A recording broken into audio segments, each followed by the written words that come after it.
Paglipay kamo mga gahom nga langit nun, pag-awit kamo mga anghel sa langit, pagsadyatan ng mga binuhat, alirong sa trono sa Diyos.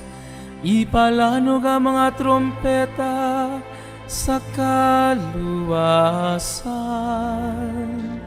Si Hesu Kristo atong hari nabanhaw na. Pagsadya uyuta sa dakong kahayag dinanagan, ipakita ang imong kasanag diha sa silaw sa imong hari. Si Kristo nakadaog na, puno ikaw sa himaya, sa kahangtura na hanaw na gayud ang kangihit-ngit. Paglipayo inahan nga simbahan, pagsadya nga mahimayaon,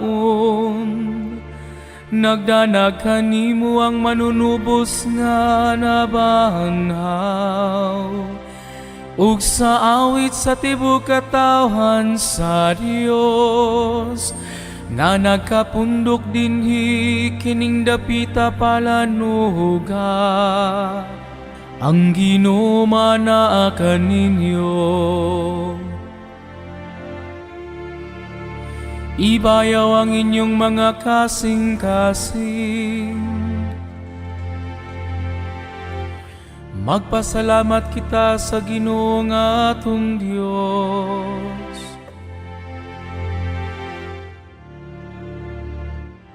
Angay gayud ug matarong ang pagdaig sa dili makita nga Dios, atong amahan nga makagagahom sa tanan, ug sa iyang bugtong anak nga si Hesu Kristo atong Ginoo. Sa tibuok pagbati sa kasing-kasing ug sa labutan, pinaagi sa tingog sa mga awit.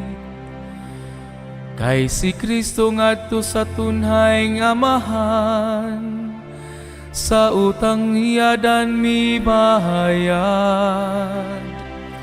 ug sa buling sa unang sala, pinaagi sa bililhong dugo mihugas.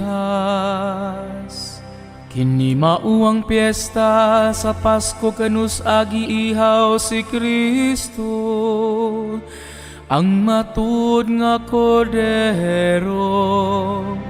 Pinaagi sa iyang dugo ang mga ganhan sa tanang mga magtuto na himong balaan. Mao kini ang gabi kanu sa giluwas mo ang among mga ginikanan, ang mga anak ni Israel. Gikuha mo sila gikan sa pagkaulipon, ug latas sa dagat gidala mo sila nga wala mabasa. Mao kini ang gabi kanu sa ang Kristiyano sa tibuok kalibutan, hinugasan sa sala ug tinubos sa tanang kahugawan, nahiuli ngadto sa grasya, ug nitubo nga hiniusa ngadto sa kasantos. Mao kini ang gabi kanu sa gilugti ni Hesu Kristo, ang mga talikala sa kamatayon, ug nabanhaw siya nga maduguon.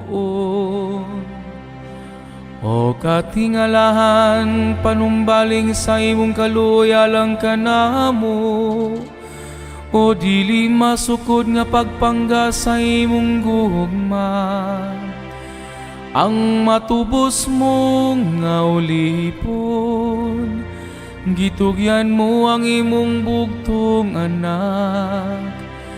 Ang gahom nining balang gabi nagwagtang sa mga sala, naghugas sa mga kasaypanan, nagpabalik sa kaputli, nagdalang kalipay ngadto sa mga masulubon,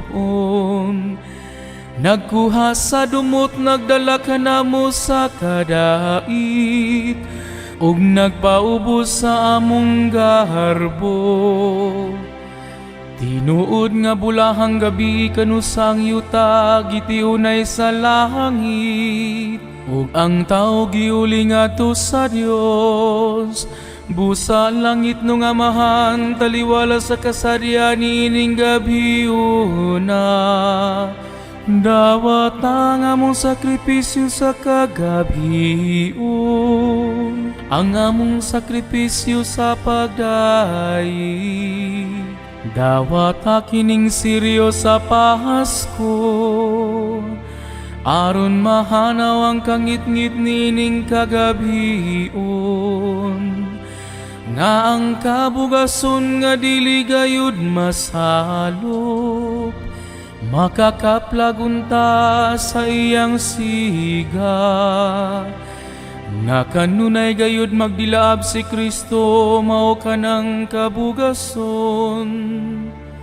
Nga mibalik gikan sa mga minatay, ug mibanwag sa iyang malinaong kahayag, nganhi sa tanang mga tawo.